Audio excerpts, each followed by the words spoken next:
Welcome back to the last 5 holes found here in round number 2 of the Shelly Sharpe Memorial presented by Spinners on the Green. Paul Ulibarri started the day at 12 under, had the lead, but as you see, Richard Thompson has in fact caught him and passed him by 1.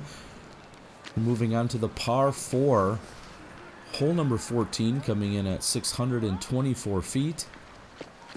Thompson with a 1-stroke advantage currently over Paul Ulibarri.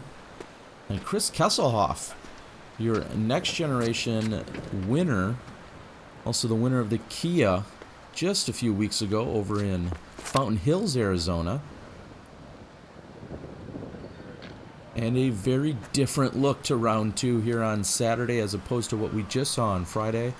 Saturday is gloomy, a little bit windier, and significantly colder as Peter McBride is also on the card. See a few jackets and very little glimpse of the sun throughout the day. Me being the Wisconsin boy I was, I'm always packing my winter layer along, on my stomach that is. And no worries for me out there, but to some of these guys it was chilly out. Keselhoff's forehand is going to work. He's looking at a birdie from there.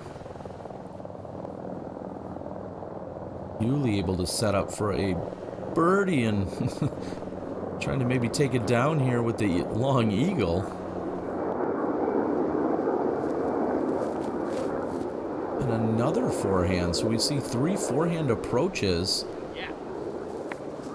Pretty effective by McBride. This is Uli for the birdie 3. Just off the top. We hear and feel the wind at this point.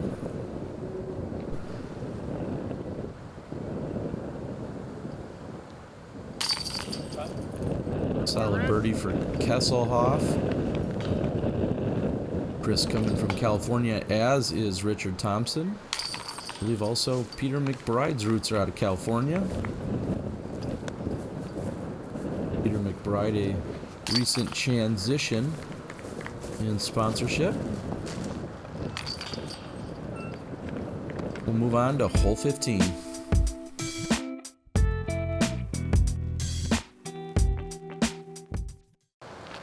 So Thompson extends his lead. He's got a 2-stroke advantage heading into the last par 4 here on the course.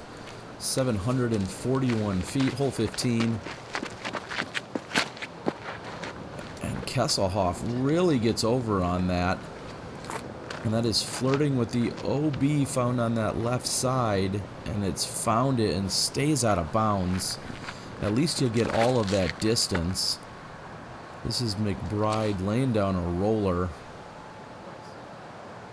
and it just keeps going and going. It does not turn over on him, and it is still rolling. That is a mile. That's a great tee shot there by Peter McBride. Exactly what you want to do. And Uli goes high, wide, left to right turnover. That's going to put him in a pretty good position. And this hole sets up as, at best, a 4 for Richard Thompson. There's just not a good way for him to be able to get around and attack this basket like the right-handed players can do. As far as he throws and as good as he is, he was really looking to just play this for the par 4.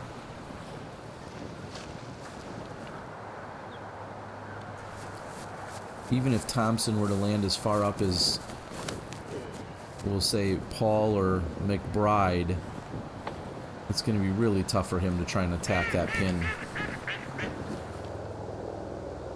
And if you're looking for an absolute crush and a great place to land, Peter McBride has your spot. And a solid approach shot taking advantage of that positioning. So Thompson, Uli says anyways that he rolled into the OB or got into the OB area and then came back out. He was in bounds, pinched up against that wall. And a very solid approach by Thompson. Keselhoff catches a tree. Yuli's got a long look at a birdie. Ugh. I think my voice even cracked on that one. Yuli not having quite the round that he had in the opening day. Still a decent round, but not quite as strong as he opened with that 12 under as McBride takes the birdie 3.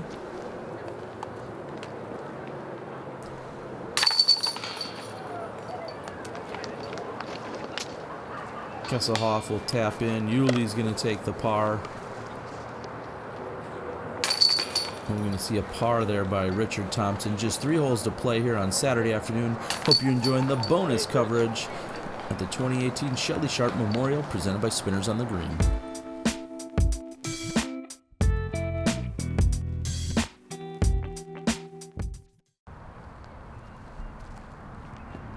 The birdie by McBride puts him on the tee box, finding that right side tree. You need to keep this one low so that it doesn't potentially skip out of bounds for a righty hyzer. And that's about as good as you'd want from a lefty here on hole number 16. He can play to that hillside, but it can't have too much angle, otherwise it may catch edge and roll back down. And Yuli, who made a putt from about 39 feet the day before, looks to be a little closer. Don't be too mad with that, Chris. That's a solid drive. Again, it's all about angles here as you're approaching to this hillside, and McBride executing flawlessly. Yuli, however, doesn't appear to have the right wind read he was looking for.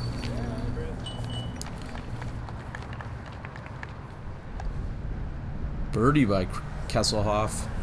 Birdie by Thompson. He is tearing it up. It's going to push him to 22 under par.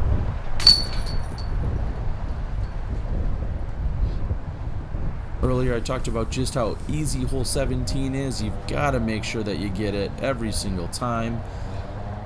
But first, McBride wants to know how to finish off 16. Let's get some birdies.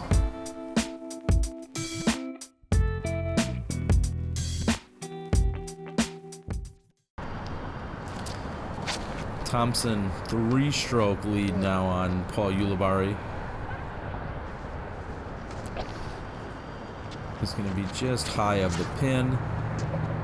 And I believe that's something really overstable mid. That might be a pig, if I recall.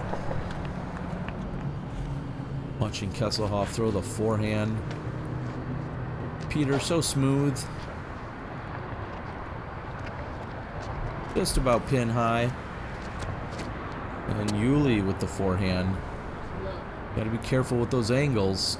And he is way high and right. He's looking at a death putt downhill. Oh, no problem. That is a dangerous putt. Paul Ulibarri has not been dialed in this round, but that's got to feel good. Thompson also with a putt, not giving anything up. Pushing him to 23 under overall. This guy's making it look easy. This is, in fact, the easiest hole on the course. You want to make sure you get this one for the birdie. Might be easy on paper, but you got to go out and get them. All 4, star frame.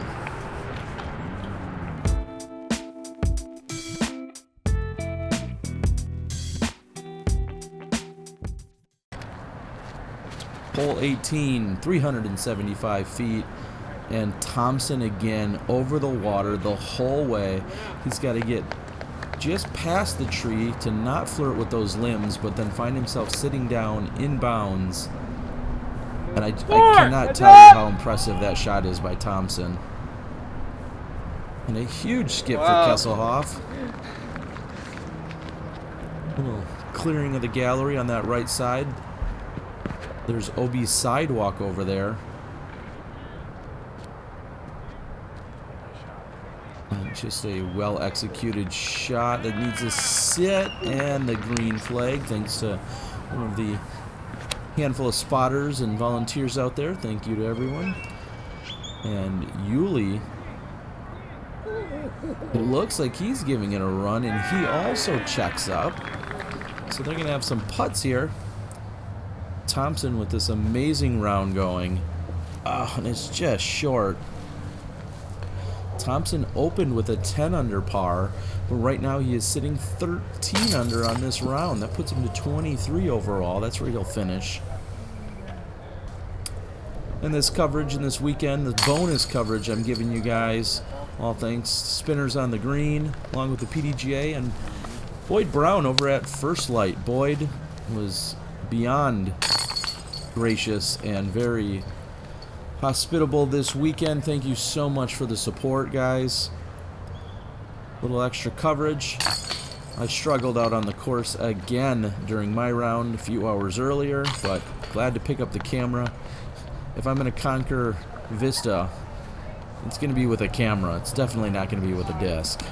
We'll see you guys for round 3 tomorrow.